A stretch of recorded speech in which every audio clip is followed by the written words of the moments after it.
ইন্না লিল্লাহি ওয়া ইন্না ইলাইহি রাজিউন। মৌলভীবাজারের মানুষ আজ শোকে স্তব্ধ। নিখোঁজের ৩ দিন পর নদী থেকে উদ্ধার হল মোসাব্বির আহমেদের নিথর দেহ। গত বুধবার রাত আনুমানিক ১১টার দিকে মৌলভীবাজার খেয়াঘাটের পালপুর এলাকায় মনু নদী পার হওয়ার সময় মোসাব্বির আহমেদ পানিতে পড়ে নিখোঁজ হন। ৩ দিন ধরে চলতে থাকে টানা খোঁজাখুঁজি। অবশেষে নবীগঞ্জ উপজেলার দিগলবাগ ফেসির বাজার সংলগ্ন কুশিয়ারা নদীতে মিলল তার মৃতদেহ। প্রয়াত মোসাব্বির আহমেদ মৌলভীবাজার সদর উপজেলার ১১ নং মোস্তফাপুর ইউনিয়নের ৫ নং ওয়ার্ড সোনাপুর গ্রামের বাসিন্দা। তিনি একজন প্রবাসী। কিছুদিন আগে তার কন্যা সন্তান মৃত্যুবরণ করে। মেয়ের মৃত্যুর খবর শুনে দেশে আসেন তিনি। তার অকাল মৃত্যুতে পরিবার, বন্ধুবান্ধব ও এলাকাবাসীর মাঝে নেমে এসেছে গভীর শোকের ছায়া।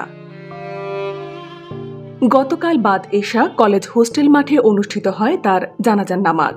কিন্তু এই ঘটনা আবারও মনে করিয়ে দিল জীবন কতটা অনিশ্চিত।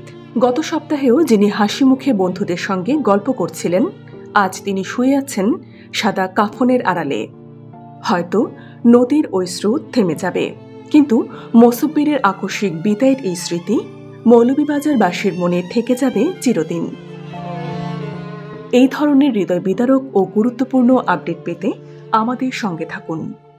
বিজিএন টিভি 24, সংবাদ যেখানে, বিশ্বস্ততা সেখানে।